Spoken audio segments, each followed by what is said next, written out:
She's like, what do you mean you're disconnected from your emotions? Like, you're the most emotional guy I know. In that conversation, I discovered there's a difference between saying vulnerable things and being vulnerable.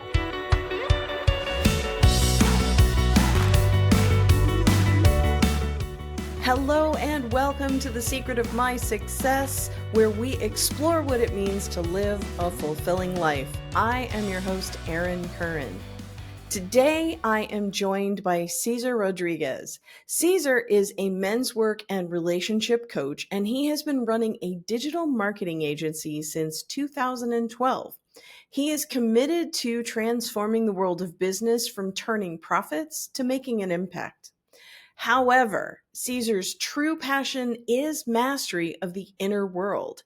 He spends most of his time working with men by leading circles where men support one another in living their truth and fulfilling their missions. Enjoy the episode. Amazing. Okay, so on today's episode, I am speaking with Cesar Rodriguez. Cesar, welcome to the podcast. Thank you for having me, Aaron. So excited to be here. I'm excited to have you too, because like you and I have known each other for a little while and seen a tremendous amount of growth, I think, on both ends.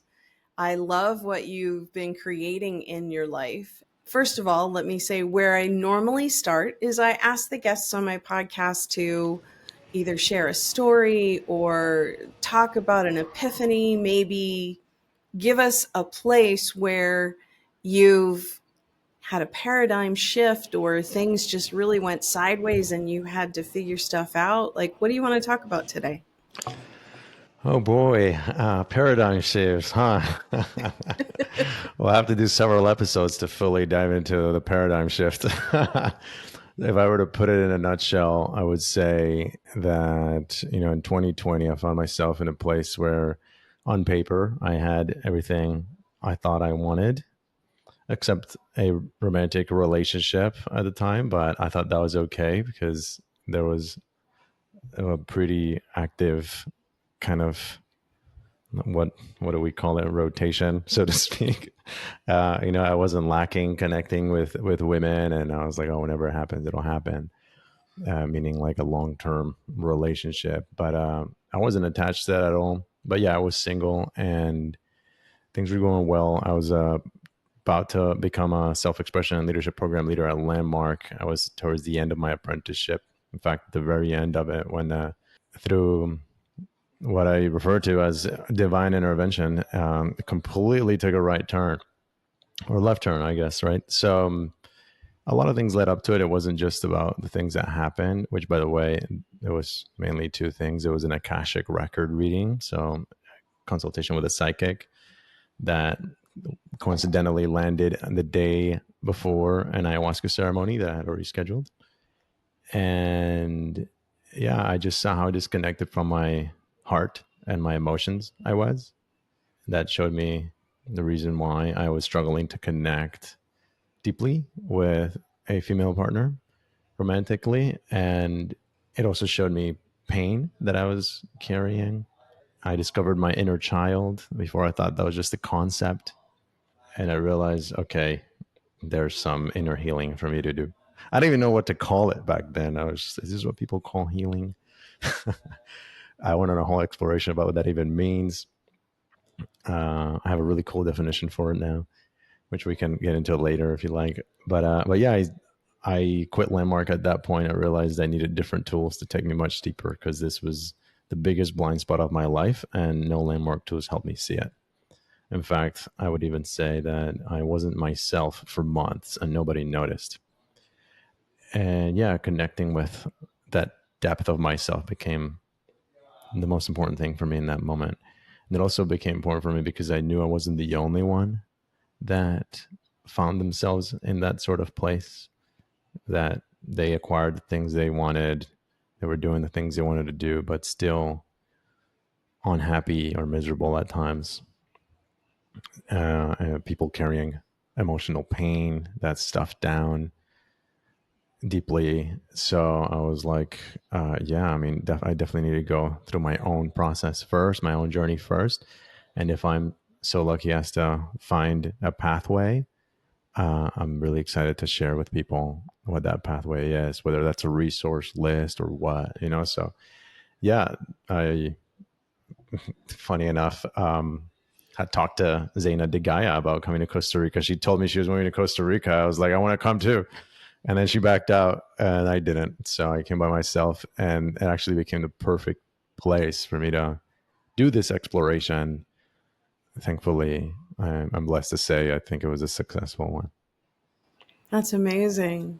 And what's really I think kind of funny is when I knew you from before, when we were in Landmark, you were all suits and very clean shaven and very like well put together. And not that you're not now, it's just a completely different Yeah. experience of Caesar. And what you said just a moment ago really hit me because you said I wasn't myself for months and nobody noticed. Hmm. What does that mean? Because I get a world, but I'm not sure if it's exactly what you meant. Well, I guess it's multi-layered because I didn't even know I wasn't myself. You know, I think it was getting to a pretty drastic point. My ability to listen to people. I mean, and you and I have spent a lot of time training how to listen, right? My ability to listen to people was almost shot.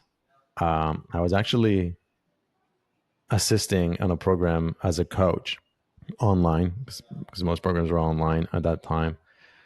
And I remember having participants that I was coaching, and on my one on one calls with those participants, I very embarrassingly found myself like asking a question to the participant, they would answer, and I couldn't recall their answer.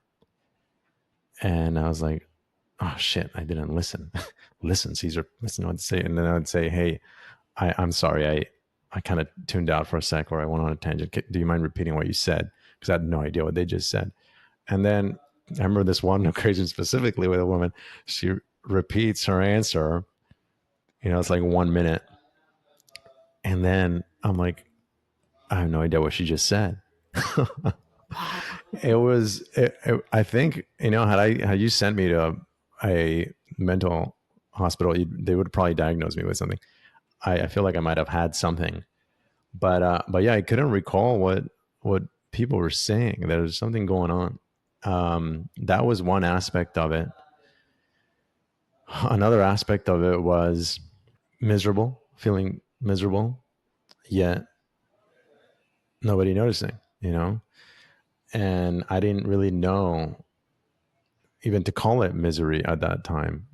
I wound up calling it disempowered, which was what my training, the program I was in, the apprenticeship program, is kind of what the coaches kind of left me with. Like, oh, okay, I haven't done a great job at keeping present for myself my empowering context, right? And Mm. the context for my life, for what there is for me to do and handle, for my accountabilities, and that's why I'm disempowered, right? Air quotes. So I thought I was disempowered, but I wasn't just disempowered, right? It took me this beautiful divine intervention for me to realize, oh no, shit, I'm just really sad, and I've not had the tools to notice, right? So that's what I mean. And by the way, I want to give Landmark a lot of credit, right? So I love Landmark. I still recommend it to people, and it's a fantastic tool in my view. It's not the only tool, and you can't use one tool for every aspect of your life. So yeah, I was in a very strong need for other tools, and yeah, it was the perfect time for this paradigm shift to happen in my life. So did that illustrate a little bit more about what I meant and about nobody noticed? Yeah, absolutely. Because like I really like for me, there's a feeling of loneliness in that. If like I am not myself and no one notices, like that's a really empty space. Like my experience of it. And that's exactly how it felt. Those ends of the day at work, and like just moving through my accountabilities. Just even though I was doing Like if I was doing what people expected me to do, everybody was happy. If I didn't do what I was expecting me to do, they're like, hey, how come you're not doing what you're expected to do? Oh, okay. You're just empowered. All right. There you go. Now you're empowered. All right, go do the things. So yeah, that's what I mean. There was just a deeper awareness Mhm. of emotional state that nobody around me had. And I can't blame them because not even I myself had that deeper awareness of my own emotional state because I was disconnected from my emotions. Right. Well, And and it's I think interesting. Yeah, sorry, because I spoke to one of my good friends. Um, I think it's fine for her if I mention her name, Alex Moran, and now Alex Lockhart, actually. And she was like, what do you mean? Because I spoke to her after when I told her I was leaving Landmark. She's like, what do you mean you're disconnected from your emotions? Like you're the most emotional guy I know. She's like, you share so vulnerably. And that in that conversation, I discovered there's a difference between saying vulnerable things and being vulnerable. Right. I got yes. really good at saying vulnerable things. Like, oh, let me tell you about my shares and how when I was in kindergarten, this girl that I cut a paper heart for, she threw it out, told me it's garbage and stomped away. And I decided that I need to make sure everybody likes me. And all this stuff. Like I could share about those things. It doesn't mean I'm being vulnerable, you know? Right. So yeah, and it was interesting to see how like well, the things that I was saying weren't making sense to the people that I was saying them to in the organization. And yeah, that's what I mean. That's really powerful. Yeah. The way I look at it in my experience has been that I always need to have three different sources for me to be tapping into. It's kind of like if Hmm. you think about a stool needs to have three legs to remain balanced. And so if I'm just relying on landmark with nothing else, eventually it's going to become unstable and topple. So I've always and I didn't even know what I was doing for a long time, but between my Buddhist practice and either landmark or self-discovery or gratitude training or I would always fill in the gap with something else. It helped keep me stable, and it also in a way helped me catch myself lying, like because I'm really good at sharing vulnerably, Hmm. but I'm not really being vulnerable. Yeah. It's kind of a smart rat sort of a thing. Yeah. When 100%. I was in the course supervisor program, maybe it was 2 years, and I had just gotten up to level 2, and I decided, no, I'm going to put a pause on this. And I went over and did gratitude, and they Hmm. completely rocked my world because they saw that I was being a smart rat and they didn't let me get away with it. And they dug more into the emotional side and dismantled me. And That's great. not that one is better than the other, because I was with Landmark for 10 years and got a ton out of it. Yeah. Hmm. Um, but I needed, like you're pointing to, I needed something else to help go beyond, because I had figured out I had mastered that structure. And I love how you're saying that, I mean, I don't love that you were saying you were miserable, but the taking out the emotional language and putting in that aseptic, like the disempowerment, removing the emotion from it, like you need to be just like in this little box, Yeah. think about the emotion that serves in a particular way, and we're still Yeah. human. Yeah. Yeah. There's a particular experience. So okay, you're in landmark because, like, here you are, you're striving to be a Make the self-expression world a and better place. yeah, you want Yeah. to be a self-expression and leadership leader, and you think that this is your path, and now all of a Hmm. sudden the world, the universe says nope, we have something else in store. So how did My that heart go? said that. Yeah. Um, it was the hardest thing I ever did up until then. Before having a child. I didn't have a child back then. So yeah, that was the hardest thing I ever did was quit because it was like almost like a divorce, you know? I had been the receiver of just the most amazing coaching, the most devout mentors that I had had in my life. And they were all like really pulling for me because we're playing the same game, right? Transform what it means to be a human being, for human beings, and create a world that works for everyone with no one and nothing left out. That's the game that we signed up for, you know. So obviously they're like pulling me up the mountain and doing everything they can for me to become better, a better leader, a more capable leader, a more enabled performer in life. So and you develop relationships, right? I developed relationships with these people. I'm very fond of them still today. But yeah, a lot of that rides on the fact that we are wearing the same jersey. You know, we're playing in the same team. So to go and tell them like, hey, I'm leaving. Here's your jersey. I'm getting rid of this jersey. It's it's tough, you know. So there was a lot of beautiful people like that, and in that ayahuasca ceremony, it was very clear for me. In fact, my notes, I usually write on a notepad in ayahuasca because beautiful things come through. And when I looked the next day, it was a big line that said, "Well, actually, I'll tell you about the big line in a second." At first, it said, "Your journey as a leader for Landmark is complete. Write an email tomorrow." Said tomorrow, right?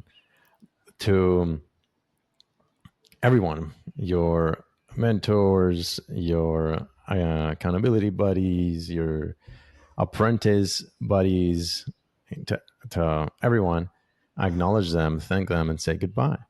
And it said, you're going to want to think about this twice. And it said, don't. That was the big line. Right?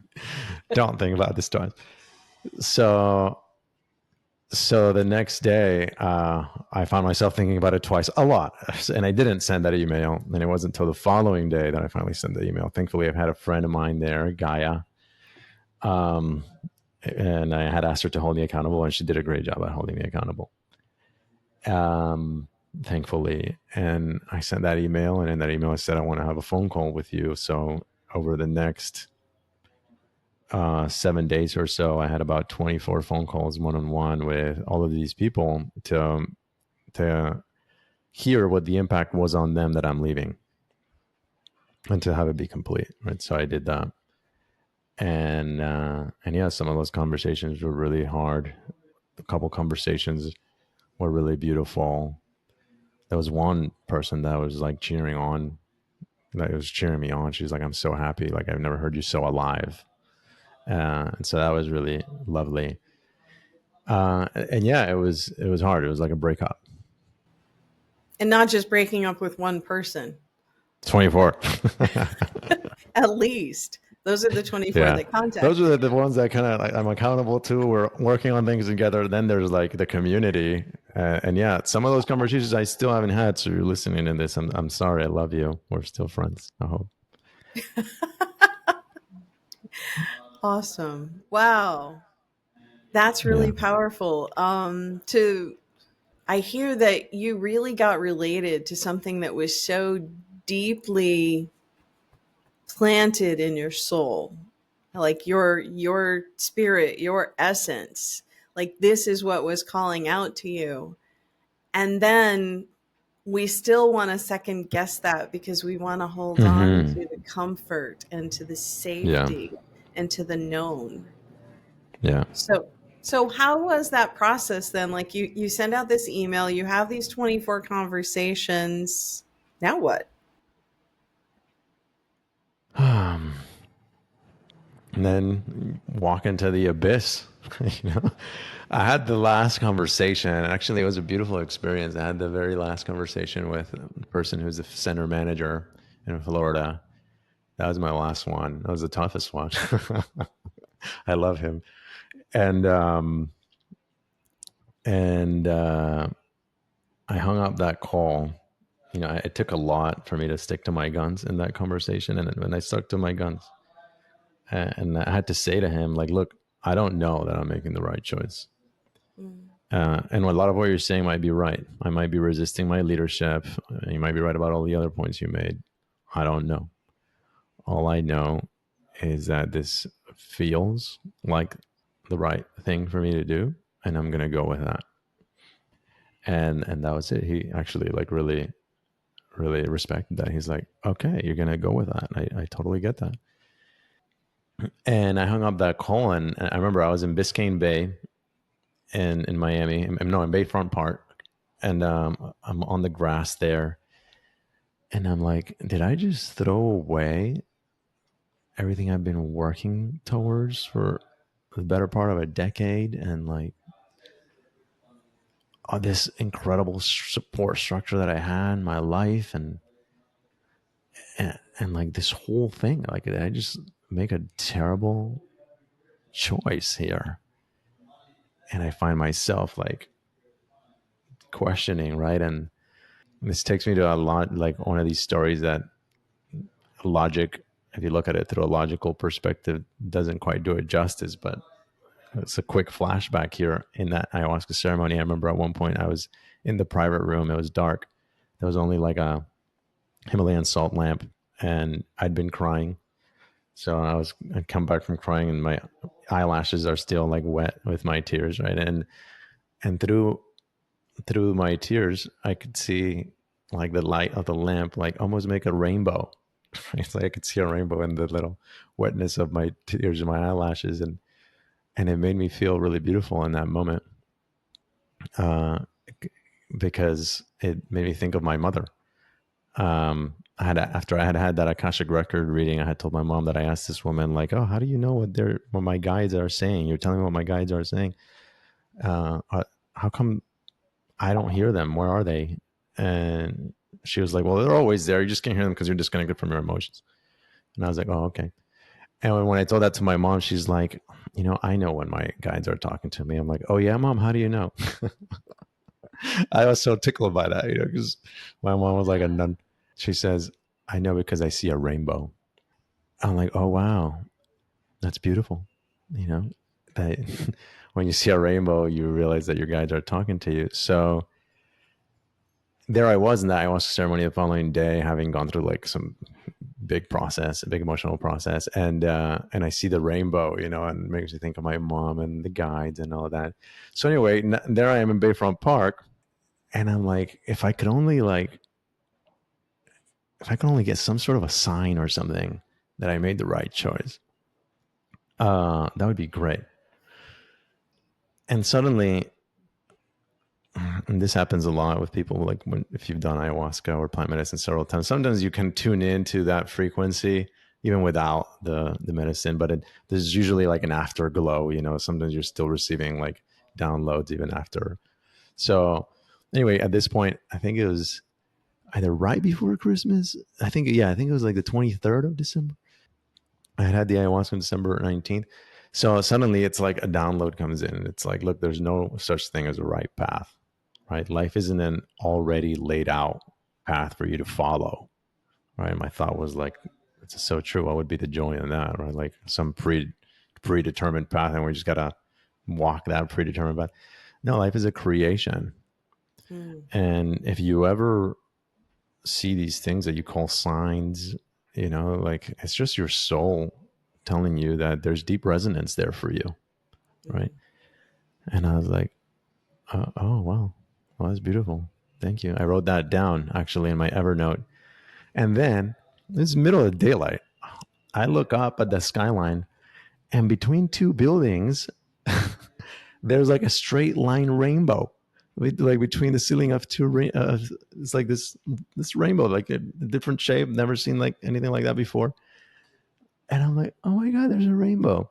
And then I look around and nobody else is seeing this rainbow, and I'm like, wow, this rainbow is just for me. Um, at least that was my story, right? So it was almost like it was so funny because you hear the irony, right? The download is like, there's no such thing as signs of the right path, and then I get this sign of like, okay, I made the right choice. So yeah, that was a bit. You said what next? I mean, that was kind of like the immediate next is me kind of getting certain that I didn't just throw away everything I'd been working towards. And then just surrender and be in discovery. There was no checklist to where I was going, to what I was trying to do. There was no roadmap. And that was frustrating at first, in the first couple of weeks. I'm in Costa Rica in a remote town. I don't even have a car. I'm away from everybody that I know and love. I don't know a single person. It's basically desolate. People are still kind of like staying home. I go to restaurants and try to meet people, and they're empty. I'm their only customer. It was a very small town, very sleepy town. Not many expats. All there was to do was go to the beach and go grocery shopping. So I spent a lot of time at the beach and at the grocery store too, actually. Um, but more at the beach. And before I knew it, I developed this beautiful daily ritual of watching the sunset every day and making a bonfire in that isolated beach by myself as soon as the sun went over the horizon. And that went on for about 2 months. There's only a couple times that I didn't do a fire or that I missed the sunset. But that was actually, when I look back now, that was the beginning of my rite of passage, my own initiation journey Mm, into the that's path of the heart, which is what I call it now. absolutely beautiful. I love what you said, because it's funny. We say that we want messages directly from source. We want to communicate with our spirit guides. We want to Mm-hmm. get a memo, and it comes, and Mm-hmm. we feel it when it comes. And then 20 minutes later, we're going, but did that Mm-hmm. really just happen? Like, is that Yeah. really how it went? Like, the second Yeah. guessing starts. Absolutely. Uh, and like, how do you, because like, there is no certainty, there is no checklist, there is no roadmap. How do you practice reminding yourself when the fear conversation never really goes away? It's always there. It's always at least for me, it's always taunting me at some point. Mm-hmm. How do you recenter? How do you remind yourself? Recenter around what? Well, around this, you had this fantastic message Okay. from source, from your spirit guides, saying that Mm-hmm. this Mm-hmm. is your new path, Yeah. and like, you ditch everything that you've known, Yeah. all of this support, all of this amazing stuff, and now here you are sitting alone on a beach. Like, Mm. I see what you mean now. It's it's really just trust, because at some point it doesn't make sense in the logical mind. You know, I had to revert back to that embodied experience that I had in that ayahuasca of what I saw, and just remember it, because it was in that ayahuasca ceremony where I saw very clearly what there was for me. Well, no, not the how there was for me to do it, but like that what there was for me to do was to go deeper into the heart, go deeper into my inner healing journey, and then be able to shine a light on the way for other people. Right. So that was the closest thing I ever felt to a calling. Sometimes people mm, talk about like, oh, my calling, my calling. I never knew what my calling was until then. mm, And I just had to keep reminding myself of like, okay, well, this is what there is for me to do. Even if it feels lonely, even if I feel lost, even if I'm confused, even if I don't see the light at the end of the tunnel, um, I have to trust that I'm on the right path, you know? yeah, that's beautiful. Have you Yeah. ever read the book The Alchemist? Of course. Paulo A Coelho. personal legend. Yeah. I know. I actually love falling to sleep to that Mm, hmm. because it's such a beautiful story. And when you were talking about how you're laying on the grass in the park at Bayfront Hmm. and you heard the message that there doesn't have to be a sign, and then you see the rainbow. What comes up for me is the king gives the boy Umim and Thumim to be able to read the omens, and he says, but don't rely on them. Yeah. And so when the boy goes to the town in in the northern part of Africa, Hmm.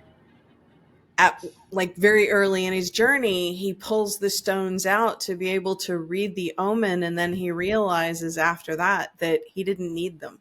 Mm, hmm. So I Yeah. really I relate you seeing that rainbow to, okay, we're going to give you this confirmation, and Yeah. And you don't need it. just because you Yeah. said you needed it, we'll leave the training wheels It on was for a few like seconds universe longer. being nice for a second. Yeah. Yeah. Yeah. No. And then it became very clear like there's something going on that it's almost spooky, but like the, I was in a training camp, right? In a remote town of Costa Rica, and then eventually moving to the next town after 2 months. It became very clear how it was like it was like levels of a video game, right? One of the first things that I noticed that was going on within me that was contradictory to who I was committed to being was just how drawn I was to have sex with whoever I could. And it was like at one point that was like stronger than me, so I would just follow those urges. And yeah, around 2020, that is where I was, where like if you were a female and we're friends, we're within certain proximity, I'm gonna start plotting how I can get in your pants. And that's just how life went, obviously with respect and communication, and those experiences were beautiful. But I remember at one point talking to a dear female friend of mine, and I was like, with whom I had also been involved with, by the way. I was like, do you feel like I treat women like a piece of meat, or like I leave them with the experience like that they're a piece of meat?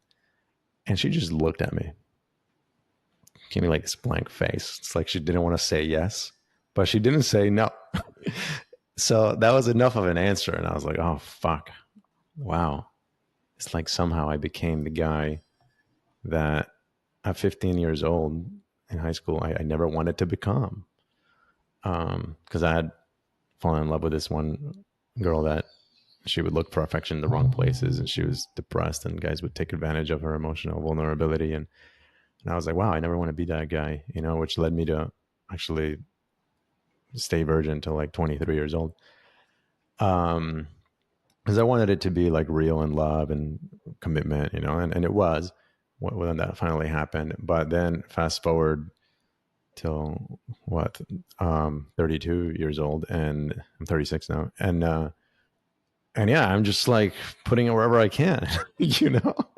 Wow. Um, if the shop's open, like you get a customer, that sort of thing. So, I mean, I did have some standards as well, but yeah, the so that was like one of the first things that in my time in Costa Rica showed up. You know, it was like the universe was putting me through these tests.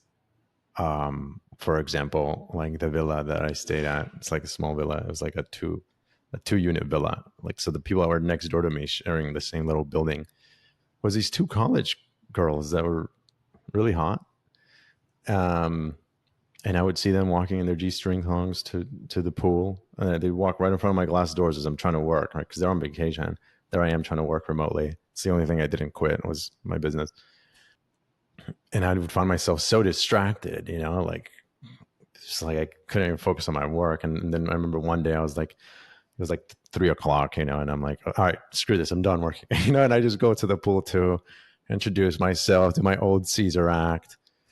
We end up going to watch the sunset, and and yeah, we exchanged information, and like there I was, I'm supposed to be in my my inner healing journey, try to find the depths of my heart, and now I'm chasing tail again.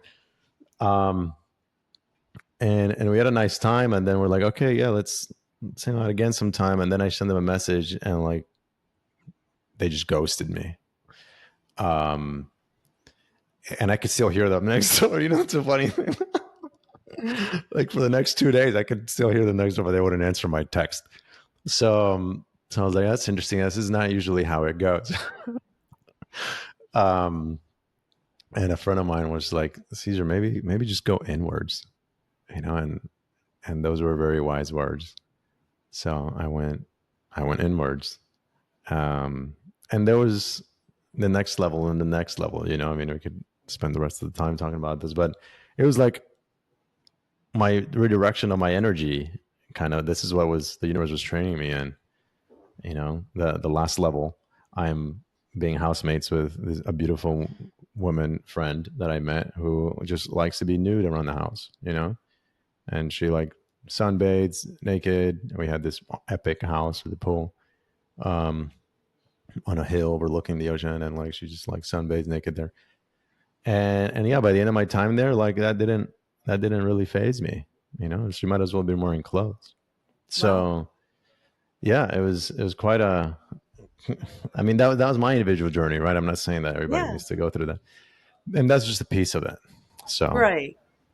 No, I think yeah. that's super powerful because, one of the things that I would jokingly say very early on, I've been practicing Nichiren Buddhism for 24 years. And very early on, it was like I would joke, well, when I pray for patience, I don't get patience. I get the opportunity to practice patience. That's when Mm, some asshole is going to cut me off on I-95. And nice. then, I can see how far I've come based on what my response to the situation Mm, is. mm-hmm. And that's what I hear in your share. It's like the universe is going, okay, great. So, we get that we're playing this game now. Here's a test. Mm-hmm. And that's also what happened with the Buddha sitting under the Bodhi tree. The Devil Mm, King comes along and throws women and wine and all of these temptations in front of the Buddha, saying, "Well, come on, you're sitting under a tree. You're not bored. Let's go play." mm-hmm. Yeah. That really is a thing. And recently had an experience. I think I shared with you when we talked a couple of weeks ago about you coming onto the podcast that I quit my job recently. And it was probably 2 months before I turned in my notice. My boss had come into my office and she sat down and she said, we need to talk. I want you to pay attention to when people are coming and going and da da da da. And like it was all this petty, weird stuff. And so I started asking her questions about, what's the purpose, what's the point, what are Mm-hmm. you after? Because I want to make sure that I'm able to show up in the way. And I wasn't trying to trap her. I was trying to get clear on what the request was. Now, Mm-hmm. is it because you saw me leaving early yesterday and are trying to do this backhanded, you left 5 minutes early and I want you to know I know? Or are you really trying to, because we had a few people who were taking advantage of, leaving early, coming late, whatever. Mm-hmm. As the conversation progresses, at one point she says to me, "Well, you know why nobody ever stops by your office, don't you?" And like that was a point in the conversation. For the 7 years that I had been in that job, I knew that she represented an aspect of my relationship with my mother. Like I Mm-hmm. knew this. She's a Scorpio, was the same kind of Mm-hmm. a vibe. I'm an Aquarius, like it's oil and water, just, all of this stuff.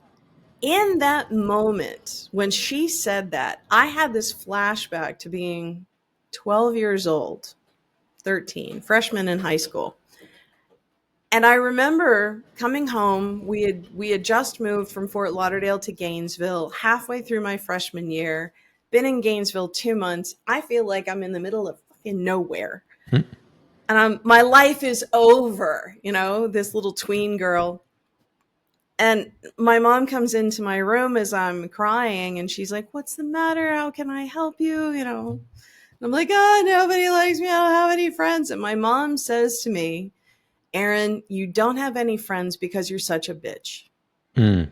And I'm like, Mm. so I'm sitting in my office in May, 3, 4 months ago. Mm-hmm. And my boss says, "Why nobody ever stops by your office?" And all of a sudden I flashed back and I went, "Oh, it's not me. Like, this is not me." It was like I just all of a sudden I passed the final exam, I graduated, I Mm. got the cheat code. All of a sudden, this thing that owned me for literally 40 years Mm. was released. Beautiful. So, I think that we're going to be tempted with the things that keep us locked up, with the things that keep us disempowered, if you will. And we continue to lean on those things, I think, because like in the absence of really doing the work and really understanding, like in the is it the four agreements where they talk about the thorn getting stuck and like you try I haven't read to. it. It's on my So list. in one of these personal development books, they talk about this person who has a thorn in their arm. Mm-hmm. And rather than removing the thorn, they put bubble wrap around it. Mm. They try to create space around it. They try to make sure that they like set pillows up so they don't roll over onto that side, rather than just removing the pain point or Mm-hmm. addressing the source. We try to medicate. We try to anesthetize ourselves. Mm-hmm. We do all of these things to avoid looking at this one area where, if we just stopped and really got the memo, then we could pass on to the next phase. Yeah. So, I think in your sharing of that story, what I hear is like you passed, you got it. Yeah. I felt that way. Yeah. I fought it for a few minutes, but one of the first transformative experiences in the journey and again, it was super synchronistic the way I met this breathwork practitioner. I'm in somehow I end up in a cacao ceremony, and I'm sitting next to. I'm like, "What do you do?" She's like, "I'm a breathwork practitioner specializing on childhood trauma release." I was like, "Okay, maybe we should talk more." Yeah. So anyway, I ended up doing a session with her the following week, and that's where I saw what exactly was the pain that I had been holding on to. Before, I didn't know what it was. I knew there was pain. I didn't know what it was. But yeah, it was from a breakup from 8 years ago that ended badly, and I kind of, so far had related to sex as sacred, and when things went the way they went, um, and yeah, without getting into that whole story, I basically told myself, "Oh, what was the point of relating to sex like sacred? If this is the way it's going to go." Um, and yeah, I completely lost touch of the divinity in my own body, right? Because we're all divine beings, and in theory, I kind of knew and understood that, but in practice, that was absent, right? I wasn't relating to my sexual partners as divine. I wasn't in touch with my own divinity, and that became a another seed that got planted in that moment. I was like, okay, I want to reconnect with the sense of divinity in my body, and I'm like, okay, I think becoming celibate might be a way of helping facilitate that process. And the moment I thought that, my ego was like, no, no solace. So I had to like wrestle my ego for a second, and then I was like, okay, Okay, celibacy. So I share. We have an integration circle. It was only 4 people, and I share about it. I was like, I think this is what there is for me to do, so I'm taking it on. I don't know for how long. If I say how long, I'm just going to be waiting till time's over so I can go fuck someone. So I didn't say for how long, and I just until I feel like just home in my energy and like I don't know to how long. And then there's this woman. One of the 4 people was this woman, maybe about 15 years older than me. She was like, "Wow, you know what? Like, you brought me to tears with what you shared because the way that you are speaking, that you want to hold the woman like that. That's actually why I have been celibate as long as I have because I'm waiting for somebody to hold me in that way." Um, And I was like, wow, well, thank you, universe, once again. Um, and it was like this, it was just crazy. It's magical. That's why I have a whole podcast myself where I talk about all the different stages of it because it was just like it became clear, like the stepping stones the universe kept laying in front of me. And yeah, it was not only did I become celibate, but I ended up being so in what I came to now judge as a town with the most beautiful women in the world. I used to think it was Miami. Me and my old housemate would agree that Miami was the place with the most beautiful women in the world, but now I disagree. I think it's Santa Teresa, Costa Rica. And and yeah, I was still celibate, and it took a lot to honor that. And then the more I honored that, anchored in my why I'm doing that, which is that connection with the divine in myself and with a future partner. Um, yeah, it made me develop this muscle. You know, it's a good That's, muscle to develop for men, I think. I think so. That's Yeah, beautiful. yeah, Absolutely amazing. Wow. yeah. It's worth saying too, because I don't know how long we have that desire and dream came true, right? By I declared my celibacy complete after about 6 months, and even after that, so I was like July of 2021, and even after that, after the celibacy label torn off, I wasn't pulled to go sleep around or anything. I felt a home in myself. That voice had disappeared, simmered down to nothing. I had a beautiful naked housemate, who I never crossed the line with, and sure enough, by November of that year, I connected romantically with my partner now, Alana, the mother of my child. So Mm, that dream definitely came true. beautiful. Thank you for bringing that full circle. And congratulations, because Thank Luca you. is how old now?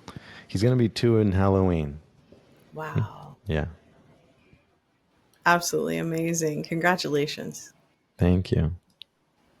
You're very welcome.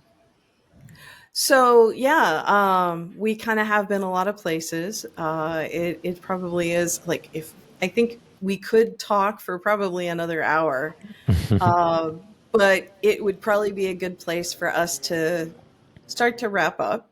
Mm.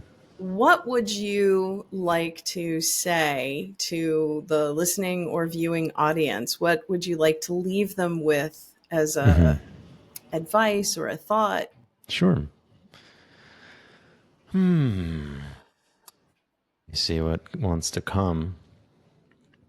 Given what we've been talking about, I would say that there's nothing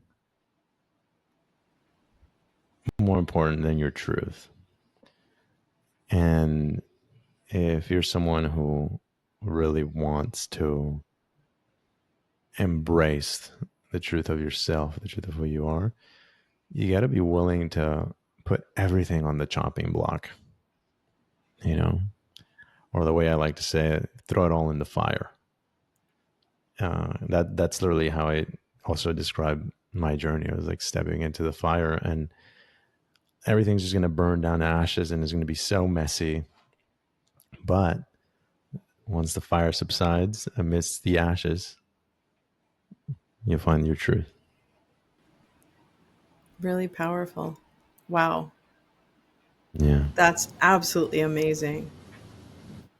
Beautiful. Well, thank you for sharing yourself so generously. And I think it's extraordinary that we get to reconnect because I love where I see you heading on your journey in the Facebook posts and the different ways that our paths have been crossing. And I can't wait to see where you go from here.